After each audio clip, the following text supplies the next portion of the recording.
Meu nome é Miriam Caldwell e sou natural de Springfield, Missouri. Foi aqui que cresci e iniciei meu ministério no Conselho Nacional das Assembleias de Deus. Para muitos, eu era o exemplo de uma serva fiel. Viajei por todo o país organizando congressos, pregando em igrejas, ministrando em conferências e ajudando a levantar novos missionários. Minha vida parecia uma verdadeira jornada de fé, uma espécie de testemunho ambulante. No entanto, só Deus sabia o que se passava em meu coração. Desde a juventude, sentia um profundo desejo pelas coisas do Espírito. Recordo-me claramente da primeira vez que experimentei a presença de Deus no altar, aos 12 anos. Meu corpo inteiro tremia, e lágrimas caíam sem explicação. Foi ali que entreguei minha vida a Cristo. Durante muitos anos, essa paixão me guiou, mas com o tempo, algo mudou, e talvez, eu tenha escolhido ignorar. As viagens se tornaram uma rotina, os convites, uma confirmação da minha autoridade espiritual. O reconhecimento público se tornou frequente. Eu me vestia para impressionar, falava com convicção e até conseguia emocionar as pessoas nos momentos certos. Porém, quando estava sozinha no quarto do hotel, uma pergunta me perturbava constantemente. Miriam, por quem você está fazendo tudo isso? Por Deus ou por si mesma? Lembro de uma noite em particular, voltando de um evento em Dallas. Eu estava exausta após mais uma grande conferência, onde mal conseguia ouvir minha própria voz devido ao som dos aplausos. Ao entrar no meu quarto de hotel, a única coisa que desejava era dormir. O silêncio que se seguiu parecia me engolir, mas algo diferente aconteceu naquele momento. Quando apaguei as luzes e fechei os olhos, percebi uma mudança no ambiente. Não sei como descrever, mas parecia que o ar se tornava mais denso, não de medo, mas de uma presença solene e sagrada. Quando abri os olhos, vi uma luz entrando no quarto, emanando de uma porta trancada.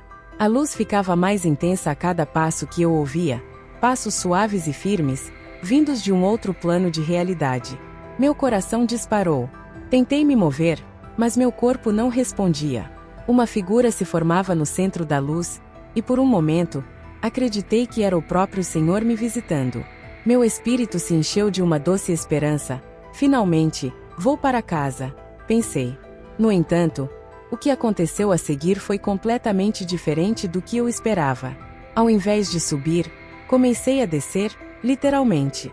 Senti como se meu corpo fosse puxado para baixo, como se o colchão tivesse desaparecido. Um vórtice sombrio me engolia, e eu caía em algo que parecia não ter fim. O quarto desapareceu, a luz sumiu, e um som ensurdecedor de 1000 gritos tomou conta. Foi então que percebi que aquilo não era uma visão celestial, mas um vislumbre do inferno. O que me cercava não era apenas escuridão, mas uma ausência total de tudo o que eu conhecia como vida e da presença de Deus. Era como se eu estivesse sendo levada para o oposto da eternidade. O ar estava irrespirável, mas estranhamente, eu não sentia necessidade de respirar. Não tinha mais corpo, mas a sensação era mais vívida do que qualquer experiência terrena. A figura que antes parecia me conduzir ao céu, agora estava descendo ao meu lado. Ela não falava, mas sua presença era autoritária. Eu ainda queria acreditar que era o Senhor, mas uma voz interior me dizia que ele apenas permitia aquilo, como se eu fosse testemunhar algo que jamais esqueceria. À medida que descíamos, comecei a ouvir vozes. No começo, eram murmúrios distantes, mas logo se transformaram em gritos de dor e desespero. Então senti o calor, não o calor físico, pois não tinha mais corpo, mas um calor espiritual, que queimava na essência do meu ser. Continuamos até chegarmos a uma enorme porta, feita de um metal escuro e pulsante. Quando ela se abriu, o som que surgiu foi como um trovão misturado a choro. Quis recuar, gritar, mas só consegui observar. Do outro lado, vi figuras humanas distorcidas, dançando em chamas. Algumas choravam, outras gritavam blasfêmias, e outras permaneciam em silêncio. O que mais me marcou foram seus olhos. Não havia mais esperança, apenas um eterno arrependimento. A figura ao meu lado então sussurrou: "Esses foram meus servos." Olhei novamente e reconheci rostos, pregadores, cantores, líderes, alguns dos quais eu mesma havia convidado para eventos. Eles sabiam exatamente o porquê estavam ali. Um deles me olhou nos olhos, e nesse olhar, pude sentir um grito silencioso: não cometa o mesmo erro.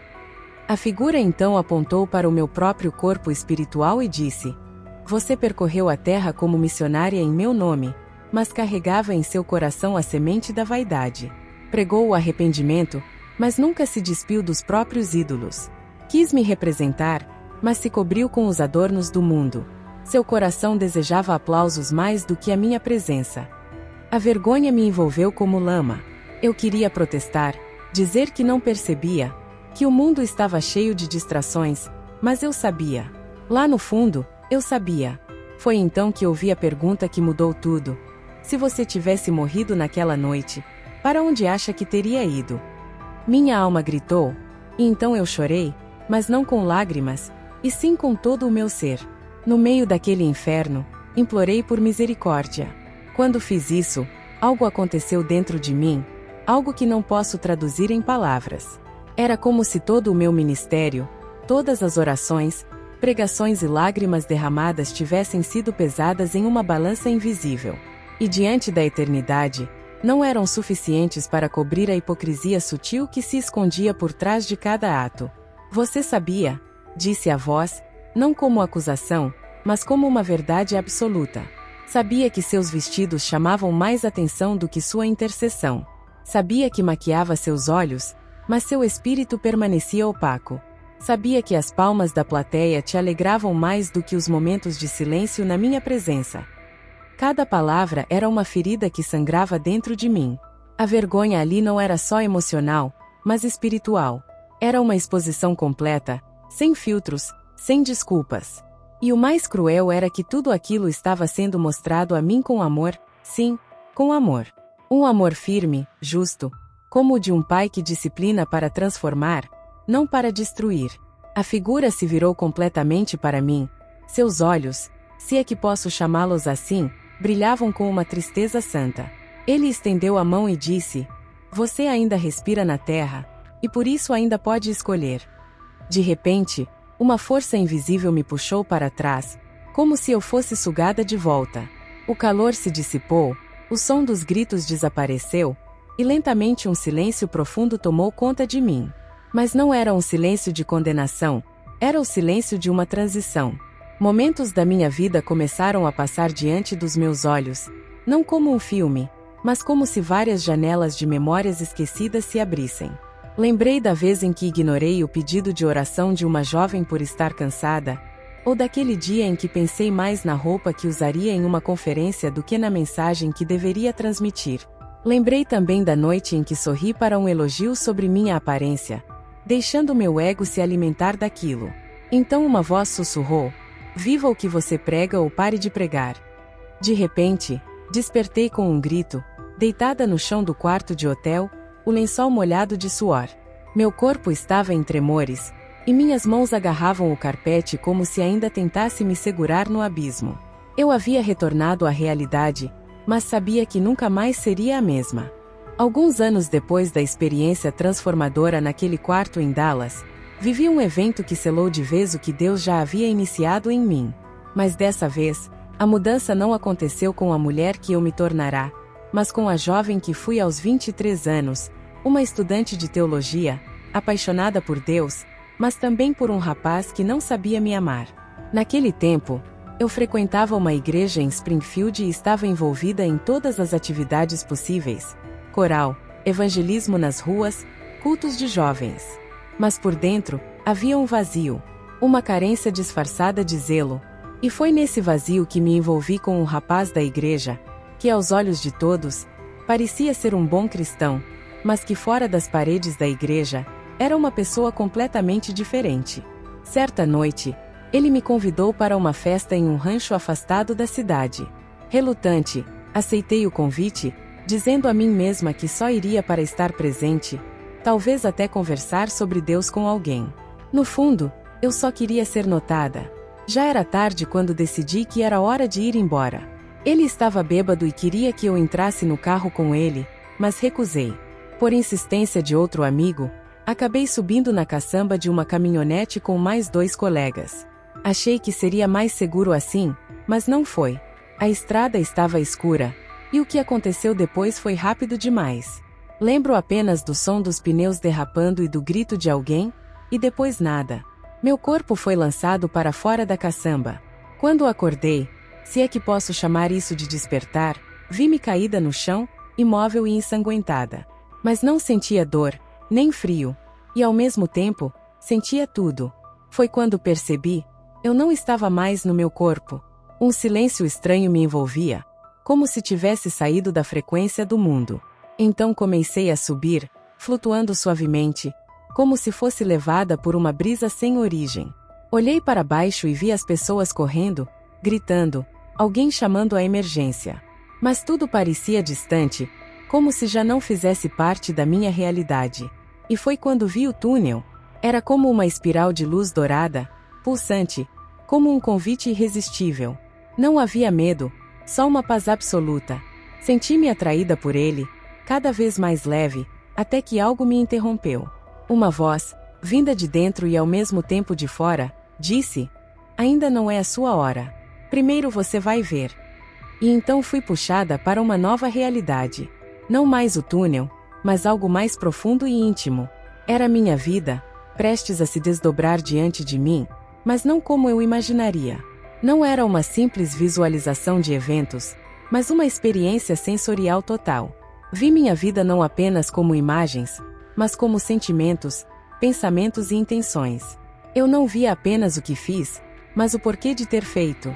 E isso foi o mais difícil. Senti o choro da minha mãe ao me dar a luz, a esperança nos olhos do meu pai quando me abençoava. Revivi os cultos simples da minha adolescência, quando chorava no altar sem me importar com quem estava ao meu redor. Mas também revivi os momentos em que orava apenas para ser notada, ou quando levantava as mãos no louvor com o coração cheio de ciúmes e julgamentos. Vi conversas ditas com um sorriso, mas recheadas de orgulho e comparação. Não era uma acusação, era a verdade pura, impossível de negar. Cada erro, cada omissão, cada palavra que feriu, mesmo sem intenção, voltou com sua carga total. Vi o rosto de uma amiga que se afastou de mim depois de eu ter sido indiferente à sua dor. Naquele momento, senti a dor dela e chorei. E então veio a parte mais devastadora. Vi minhas pregações, os momentos em que falei com eloquência e a igreja se levantou, aplaudindo. Mas Deus me mostrava o que acontecia no coração das pessoas depois dessas palavras. Algumas foram tocadas, sim, mas outras saíram vazias, confusas, porque aquilo que eu pregava não condizia com o que eu vivia. Eu não traía a fé com escândalos visíveis, mas com vaidades escondidas. Foi quando o Espírito me mostrou uma frase, escrita como fogo na minha consciência. Sua imagem era mais forte que sua mensagem. Meu coração se partiu. A voz continuou suave, mas cortante. Você falou sobre arrependimento, mas nunca chorou pelos seus próprios pecados. Falou sobre renúncia, mas amava o brilho das luzes. Falou sobre mim, mas falava de você com mais paixão. Me senti exposta, mas ao mesmo tempo, amada. Pois naquele julgamento, eu compreendi algo que nunca havia entendido profundamente. Deus não quer apenas que falemos sobre Ele, Ele quer que sejamos como Ele, espelhos da sua santidade, e que acima de tudo, vivamos com integridade por dentro e por fora. No meio dessa revisão, algo mudou. O que parecia uma jornada pessoal agora se expandia. Comecei a ver coisas que não eram mais sobre mim, mas sobre o futuro. Quando minha visão de vida chegou ao fim, não houve aplausos, nem condenação, apenas um silêncio denso, como se o céu aguardasse minha reação. Eu senti uma tristeza tão profunda que pensei: isso é o fim, não há mais nada a ver. Mas eu estava errada. Foi quando algo mudou no ambiente espiritual. Era como se uma nova janela tivesse se aberto, mas desta vez, não para o passado, mas para o futuro. Tudo começou com um clarão, e de repente, eu estava flutuando sobre cidades que eu conhecia, Springfield, Dallas, Nova York. Mas elas não estavam como eu me lembrava. Havia caos, desordem e desespero. Vi grandes filas nos mercados e dinheiro sendo queimado, como se tivesse perdido seu valor. Crianças choravam, famílias se separavam, e muitas igrejas estavam fechadas.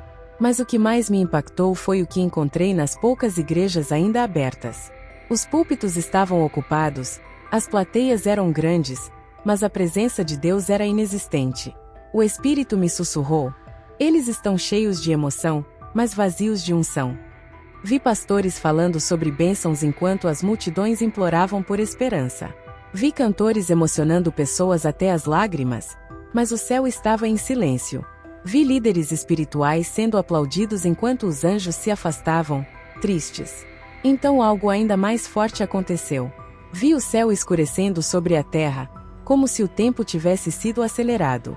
Guerras estouravam em lugares antes pacíficos, bandeiras caíam, fronteiras eram derrubadas.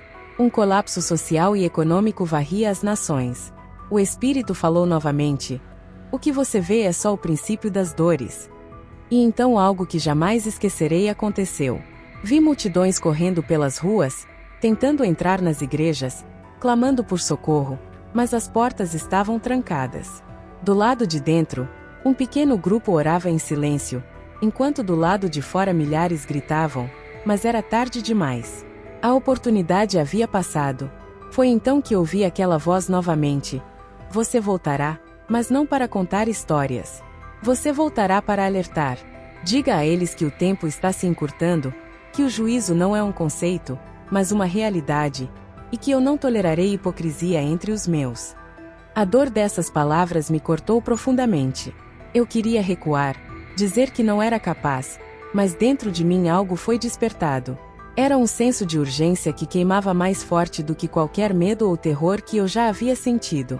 Era o fogo do chamado genuíno, uma missão que não aceita máscaras.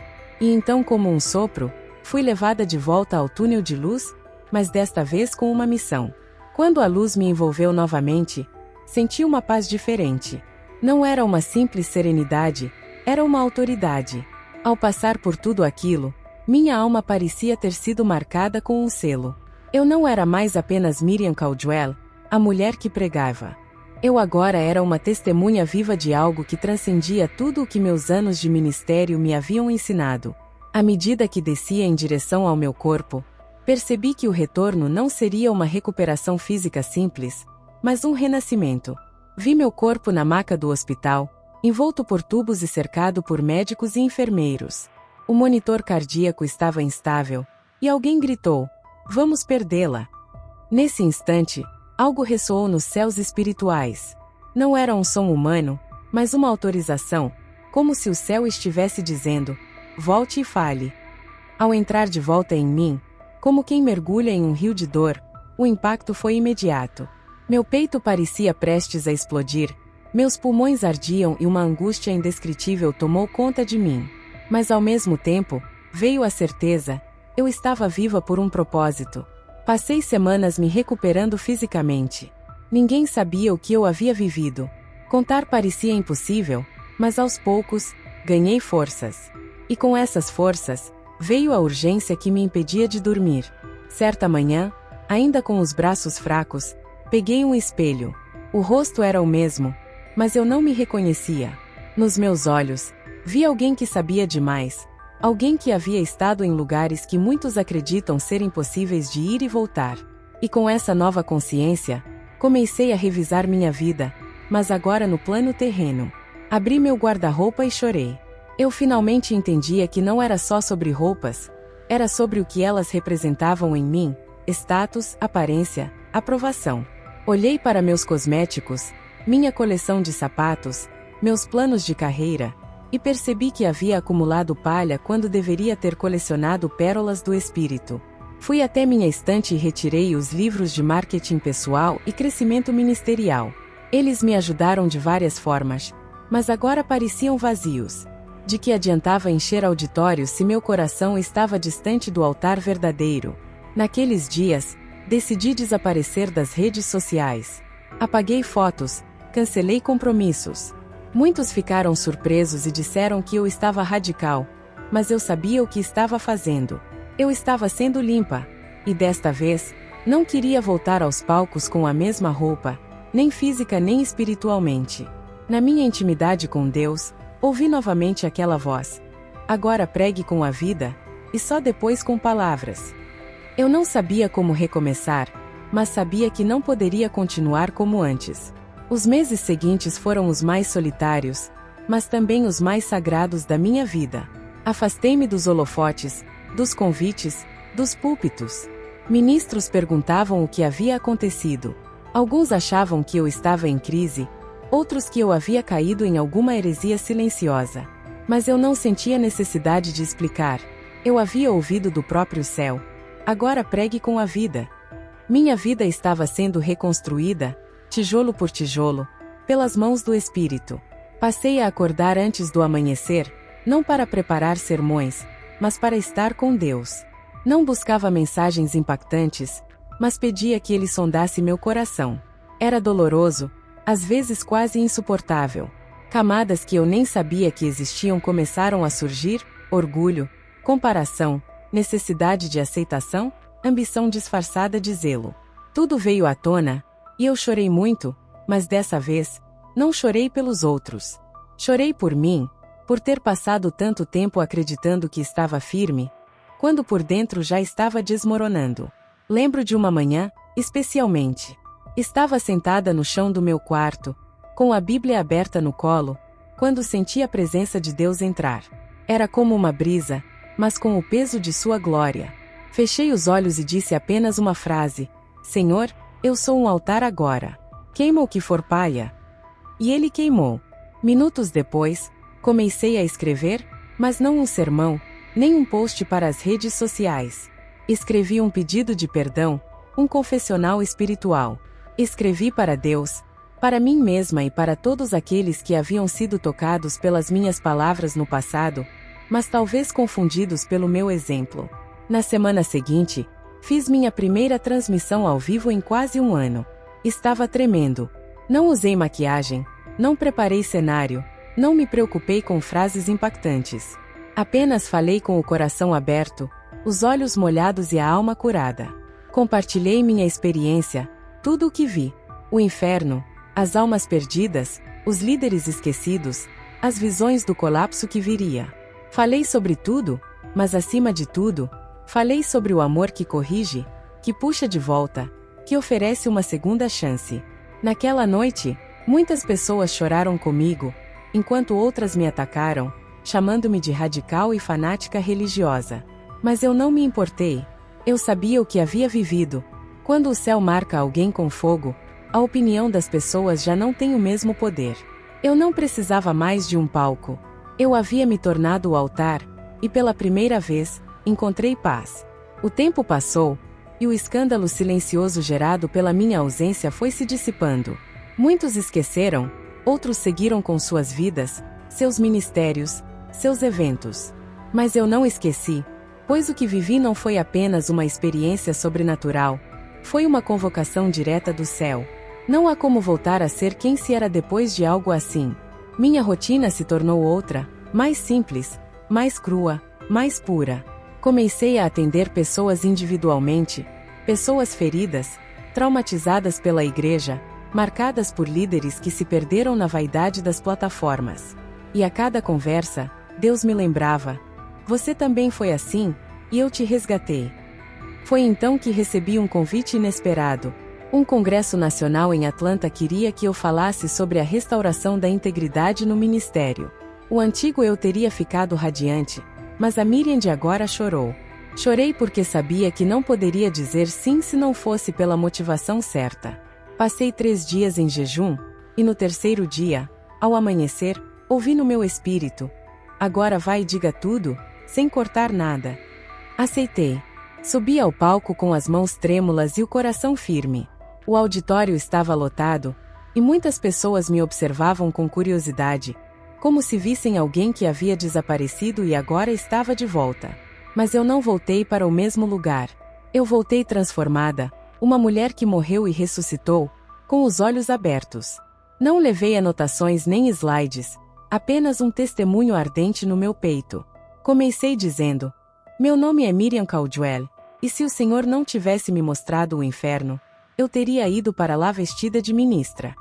O silêncio foi total. Falei sobre o quarto de hotel, sobre rostos conhecidos que vi nas chamas, da figura santa que me confrontou com amor e verdade. Contei sobre o acidente aos 23 anos, sobre a saída do corpo, sobre a revisão da minha vida, sobre as visões do colapso que está por vir, sobre a urgência do arrependimento verdadeiro. Falei sobre o novo altar que Deus me fez ser. E então algo que jamais esquecerei aconteceu. Um dos líderes mais antigos da convenção se levantou do primeiro banco, ajoelhou-se no chão e começou a chorar. Outros o seguiram, não por emoção, mas por convicção. Homens e mulheres que carregavam títulos, diplomas, multidões, estavam agora de joelhos, porque não era a minha voz que estavam ouvindo, era o Espírito falando diretamente com cada um deles. O auditório se transformou em um altar vivo, sem música, sem fumaça, sem câmeras, apenas lágrimas e uma presença que pesava como glória. Ali compreendi o verdadeiro significado do ministério.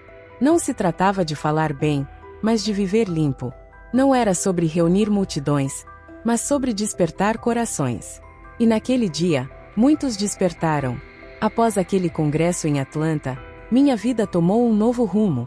Não por fama, nem por convites, embora muitos tenham surgido, mas porque eu sabia, com toda a certeza do meu ser, que havia cumprido uma parte do que Deus me mandou fazer. Só uma parte, pois a missão ainda não acabou. Voltei para Springfield com o coração quebrantado, mas cheio de propósito. Agora minha agenda não é mais definida por convites, mas pela obediência. Muitas vezes, o Espírito me manda visitar uma única pessoa. Outras vezes, me pede para orar por uma igreja em silêncio. E há dias em que ele simplesmente diz: fique quieta, eu estou trabalhando. A vaidade que antes me movia foi arrancada, e com ela, a necessidade de ser aprovada. Hoje meu maior temor é desagradar aquele que me permitiu ver o que tantos negam. O inferno não é simbólico, o juízo não é uma metáfora, e o céu não é para os populares, mas para os santos, os verdadeiramente separados. É por isso que estou aqui, compartilhando essa história. Porque não posso guardá-la para mim. Deus me deu uma segunda chance, me tirou da beira da condenação eterna para que eu fosse um alerta vivo. E a mensagem é clara. Não adianta pregar sobre arrependimento se não houver arrependimento genuíno. Não adianta falar de santidade se o coração ainda estiver dividido entre o altar e o palco. Não adianta carregar o nome de Cristo se o estilo de vida ainda glorifica o mundo. Essa é uma geração que se acostumou com a graça, mas se esqueceu da santidade. Uma geração que aplaude performances, mas não reconhece o quebrantamento, que busca likes, mas não suporta o confronto. Mas Deus está levantando uma nova voz, não uma voz mais eloquente, nem mais famosa, mas uma voz limpa, que venha do deserto, se necessário, e que grite como João: arrependei-vos, o reino está próximo. E se você está ouvindo isso hoje, não é por acaso. Talvez esta seja a sua chance. Talvez Deus esteja usando meu testemunho para alcançar exatamente você, para lhe dizer: ainda há tempo, mas o tempo está se esgotando. Olhe para a sua vida, não como o mundo olha, não como os outros julgam, mas como o céu verá no dia em que tudo for exposto. Você está pronto?